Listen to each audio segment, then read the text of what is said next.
As players of the Middle-earth strategy battle game, we can all agree on one thing. Maybe only one thing, and that is Shagra is the greatest evil hero in the game. I said what I said. For 115 points, you get Strength 5, Fight 5, Defense 7. He knocks infantry models prone so that his free attacks become 6 attacks. He's got free wounds, free might, free will and free fate. I'll repeat that. Free fate on an evil hero.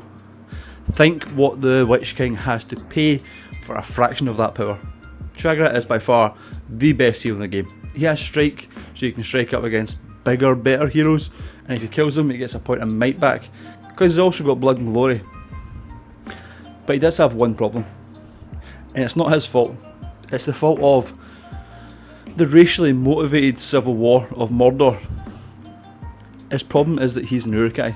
I know you're thinking, how's that a big problem? Well, it means orc drummers, orc shaman do nothing for Shagra. It means he's left behind. He doesn't get fearless, he doesn't get a good march.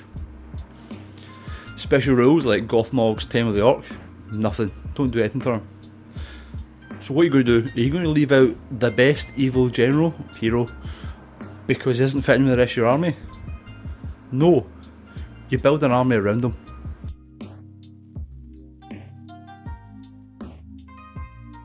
Now, the main problem is the Mordor Uruk-hai are £28 for 6 models, if they're ever in stock, and the models themselves you get free with swords and free with two-handed maces. No other options. They're metal miniatures, so that's good I guess, but yeah, no shields, no bows, nothing. Or if you want to buy Black Guard of Barad-Dur on the resellers market, yeah, it's not great. 70 quid for 4 models, and those aren't even, that's not Black Guard, that's Morans. Those are Morans, so that's a scam. I don't know if there's actually any Black Guard for sale. Yeah, you're not getting them.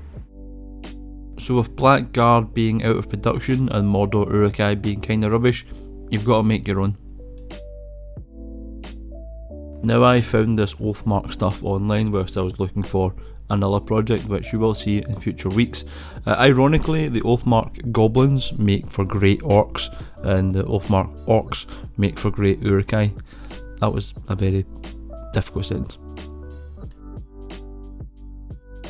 Inside the box there are 6 sprues with 5 orcs on each for a total of 30 orcs, and a huge range of weapons and accessories for them.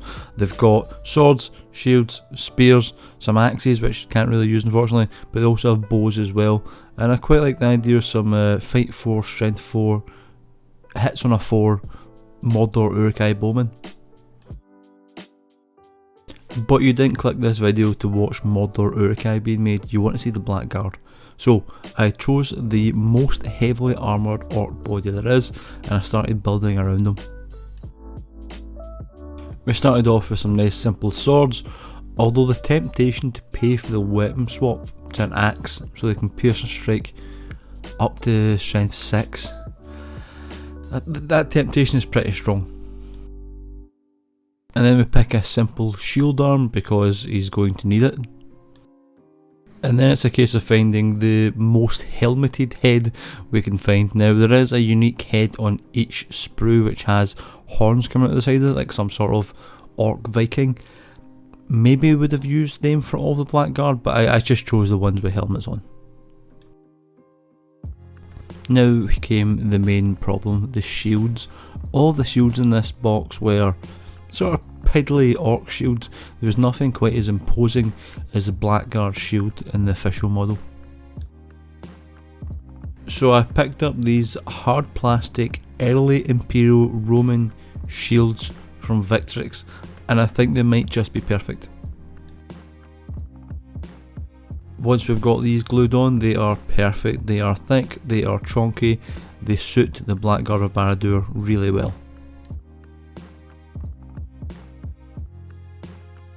Now each sprue also contains a banner kit, so why not make a banner to go with your unstoppable killing force?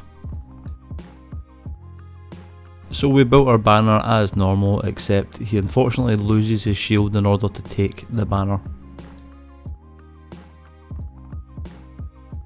Now unfortunately the banner doesn't have a flag to it, so we have to make our own. We start off with some duct tape, and if you've seen my previous kit bash video with my Isengard banner, you know what's coming next. We fold the duct tape over so there's no sticky side exposed, and then using a knife or some scissors we shape a flag for our banner. I also really wanted to make a Barad-Dur drummer, but my troll drum was the only drum I had in house, and it's just too big. If you find a drum set that fits it, go for it and make a drummer. You could really use that extra 3 inches of movement. And here's how our boys look after being assembled. In hindsight, I'd have probably clipped them off those oval bases just to give them a little bit less height. Now there's only 6 of 30 models, so don't let those bits go to spare. You can craft another 24 Black Guard if you want. You've certainly got enough shields for it, or you can make some Mordor Uruk-hai with bows or with sword and shield. Now when it came to painting them, I decided to prime them all black because that made the most sense to me. All of the metallic parts were then dry brushed with lead belcher. The black cloth was highlighted with Storm Vermin Fur. That took 6 attempts for me to say the name of that paint. I then decided I didn't like the iron armour look, so I went back over all of the armour with Runelord Brass. I took a couple of attempts to get the skin right for the Uruk-hai. I settled on Russ Grey, highlighted with Fenrisian Grey, and then washed with Drakenhof Nightshade. Then I used Mephiston Red and Evil Sun Scarlet to paint the iconic Eye of Sauron on all of the shields. And then I gave everything a wash with Agrax Airshade because at the end of the day they're still smelly, stinky orcs.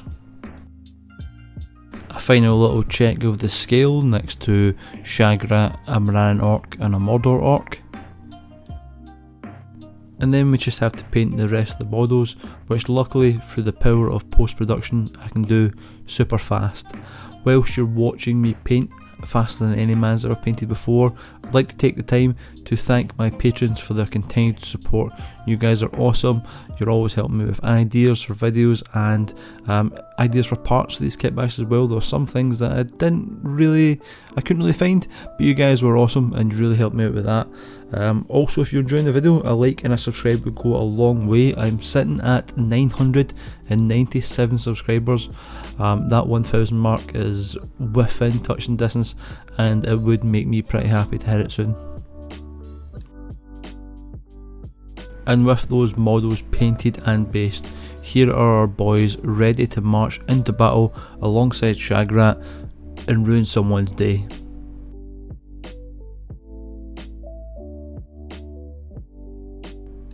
Thank you again for watching all the way to the end of the video, and I hope to see you next time.